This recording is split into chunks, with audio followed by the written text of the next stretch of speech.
I know the feeling. You wake up with a pit in your stomach with a to-do list that feels like a mountain. You think if you can run 5 miles, get up at 5 a.m., get everyone out of the house, get your day started, that you're finally going to crush it, only to find yourself burnt out, tired, exhausted, with a headache, sucking down energy drinks all by Wednesday. I want to talk to the version of you today that thinks that you have to do all of these things to be worthy. Because the truth is, you don't. But you do have to stop supercharging your entire life every single Monday, like you're going to make a whole giant overhaul. Because there are very small, simple habits that we can change, micro shifts in our lives that can truly make all the difference. And so, very quickly, I'm going to give you 15 today. And the last one is my absolute favorite. So, be sure you stay till the end. All right. So, I've broken these into sections of 5. So, the first 5 have to do with your morning anchors. The morning is the most important part of the day. And it is very true. And number 1 is you must hydrate. Hydrate your body. I'm a warm lemon water girl. Something about the vagus nerve. I don't even know what a vagus nerve is, but I'm going to tell you what, I read about it all the time. The vagus nerve turns on once you start putting that warm lemon water in before the coffee, before the snacks, before the sugar, before any of your caffeinate, or what was it? Hydrate before you caffeinate. Is that supposed to rhyme? I don't know. Should it rhyme? Maybe. Habit number 2 is move your body. I'm not telling you you've got to run those 4 miles, but I am telling you, you got to get all of the fluids flowing. So if you were like me in your 40s and 50s, or maybe even 60s, things don't run like they did in your 20s. And so you've got to start getting all those fluids moving throughout your body to keep you from getting sick, to keep you from gaining unnecessary weight, and to keep your body healing itself, because you've been laying in a flat horizontal position all night. So we got to get moving. Number 3 is you have got to take 5 minutes or 1 hour to be the main character. Have what is a main character moment. We have another episode that's about the 0 hour in the morning. So if you are someone that can take a whole hour in the morning, do it. Take a whole hour where you wake up, you get your day started, you work out. But if some days don't allow for that, or you're not in a season of life that lets you do a whole hour, take 5 minutes. Drink your coffee, sitting down and doing nothing but thinking. No inbox, no scrolling, but just pure thinking. It is your main character moment where you get to be the main character in your life before everyone else starts pulling you away. Number 4 is make your bed, Betty. Come on, we got to get this bed made. If your bedroom's a disaster when you go back to it at night, you're already going to feel chaotic from the day. So you are making your bed for your future self, so that when you walk back in there in the evening, everything feels clean and rested and ready for the evening. Okay. And number 5 is get dressed to the shoes. So this is very important, especially if you work from home. Even if you don't have some big meeting that day, I'm not saying you got to put a suit and tie on, but I am saying get ready, do your hair, do your makeup a little bit if you're that kind of person. If you're a guy and you wear a cool hat, that's fine. But get dressed to your shoes so that you're ready to approach the day. It's telling your brain that you're in work mode, you're in productivity mode. We're not in couch mode where we're in fuzzy socks and a heating pad, right? All right, category 2 is our work and business flow. So our first 5 habits were about the morning. The next part is about the work. And I'm going to tell you, this is one of the best things I have ever learned. This is number 6, is your priority list for the day, or your Post-it note priority. You can also call it a big 3, but the main things that you need to get done in a day have to fit in a square the size of a Post-it. You're not getting more than that done. Like, you might get other tiny things done, but nothing major. So it forces you to prioritize and helps you avoid decision fatigue.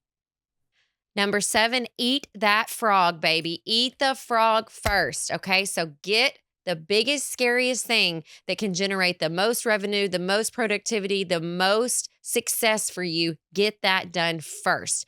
That way, if anything crazy and chaotic comes up, you don't have to worry about it because you already got that done. Number 8, and I'm already giggling because I know so many of you are never going to do this one, but it works, is the single tab habit.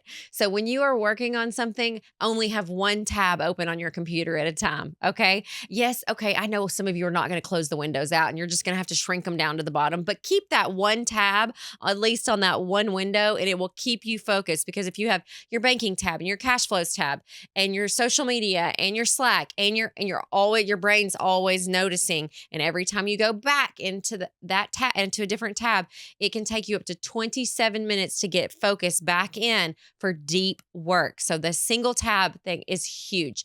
The 2-minute rule is number 9. If something can be responded to or taken care of in less than 2 minutes, get it done. This does nothing more than get rid of unneeded anxiety. The more you have tiny things that need to get done, like, oh, I just need to get that done, do it, because your brain gets to release those anxieties and gives you room to focus on that Post-it note, right? Size of decisions, or your big 3 for the day. And that's all you're going to focus on, is those main things. And number 10 is the transition pause. I saw someone talking about this in the pandemic during 2020, and it is something I've never forgotten. Even if you work from home in an office, this could be driving in a car, it could be anywhere, but you take a moment to breathe, to realize who you are, where you are, and what situation you're about to go into before you charge into being a mom, a parent, a friend, a daughter, whatever it is, so that you're not carrying those stressful, chaotic moments and conversations from the day into what's about to happen next. And that's going to help you to show up well, so that you're not snapping at your kid because like, oh my God, things aren't going the way I want them to. Okay, that meeting is over. I don't have to handle that until tomorrow. One of my favorite sayings is, that's a problem for another day. Okay. And that's not procrastination. That is, there are priorities for each day, and that's not one of them. But that transition moment just gives you that time. All right. And then our third category, our last 5. Can you believe we've already been through 10? If you're liking these, don't forget to subscribe or follow the channel. That way you don't miss any of our episodes, and it helps make us to continue to make great content.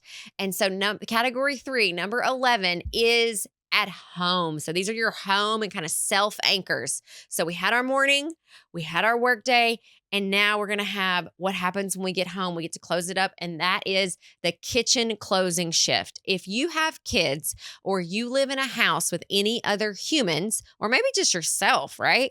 That your kitchen tends to get all the things in it, and things are happening, and it gets messy throughout the day, which is a great thing. That means that you have food to feed yourself and feed your family. That means that you are able to share food with yourself or your family. Like, it's okay. But if we can close that out each day, taking like 8 to 10 minutes to really wipe down the cabinets, make sure everything's cleared off. Again, you're not doing the kitchen closing shift for that moment. You're doing it for when you wake up the next morning, so that you're not wasting energy on trying to do that first thing in the morning when like your juices and energy are starting to flow. James Clear says in Atomic Habits, prepare the space for its next encounter. And that's what you're doing with that kitchen closing shift. All right. The next one, number 12, is lay out tomorrow's uniform. I'm using air quotes here, uniform. So that could be whatever it is you're going to wear tomorrow. If you have to get something ready for a child or a parent that you're taking care of, if you have to prep notes for a meeting or print out something, for the love of God, how many meetings have we been late for because we're fighting with the printer? Get that done the night before, and it will totally change the way you approach your day. Okay. I had a really, really rough day 2 days ago. All right. And I went upstairs to lay down in my bed and read before bed, and my whole body was still just like buzzing, buzzing, buzzing. And so instead of like taking to social media and venting and talking about all the things that I went through that day, I decided to take a minute with my journal and literally write down the things that were going through my brain. So that is your number 13, is your brain dump journaling. Okay. And I literally just wrote down, today was a lot. Here are the things I had to tackle today. And I wrote them down. And it was like writing them down was releasing my spirit from continuing to wrestle with them. And so I think, it's not something you have to do every single day. If you are a 100% journaler, like, I need to be your friend, right? Because I'm definitely not 100% at it. But I think especially on those days when you just have a lot going through your brain, or you've been carrying a lot that day, to be able to write it down and release it. I'm not going to forget it because it's written down, but I no longer have to hold on to it. So it was just fabulous. All right, number 14, and don't forget, 15 is my favorite, so you don't want to miss it. Number 14 is curate your feed, whether it's your news feed, your social media feed, your emails, your Substack, however you are getting news and information in. If anybody is eliciting like very strong cortisol spikes in you, unfollow them, unsubscribe. Like, we are too old for this. We do not need to know every piece of information that's out there. If it is not bringing me joy, making me better or smarter, then I'm out, right? I'm totally out on this. Because the truth is, you are the average of the 5 people you spend the most time with, or the 5 people whose information you spend ingesting the most. So if I have 5 YouTubers I follow, for example, if I'm the average of the 5 of them, what are they doing that is growing me or getting me closer to the future version of myself? Because what got me here is not going to get me there. So I've got to change something if I want to continue to show up well and become the version of myself that I want to be, right? Because I think one of the greatest fears I was talking to my friend Sarah about this week is lost potential, right? None of us want to know at the end of the road that we could have done more if we had just XYZ, right? All right. And then number 15, my absolute number one habit. I'm not going to lie. I literally typed this into ChatGPT and said, what is my strongest habit? And I cannot agree more, but it is showing up consistently, even when things are hard, even when things are messy, and even when things are unfinished. So instead of canceling the meeting because you didn't get everything done, show up and admit what you got done and what you didn't get done and invite people into the conversation. I had a meeting with one of my departments recently, and I didn't show up to the meeting saying, this is what we're going to do.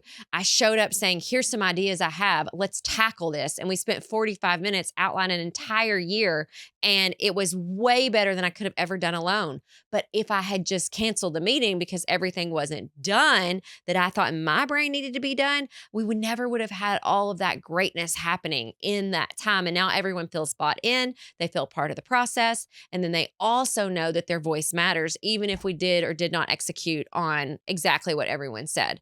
And I think that when we take time to pause and feel and think, and then move forward with intention, that allows us to show up in a way that it's okay to show up unfinished. It's okay to show up not perfect, but showing up consistently is what is going to build and change our lives over time more than anything else. If that is the only thing you remember from this video, is that consistency. And if you are someone that needs a partner in that you want someone to walk consistently with you to the future version of yourself, it's not for everybody, but if that is something that you are looking for in a coach and a partner, then click the link in my description box and you can schedule a call with me and we will talk about where you're at right now and what you're struggling. So to tie a bow on it, is the truth is you don't need a new life.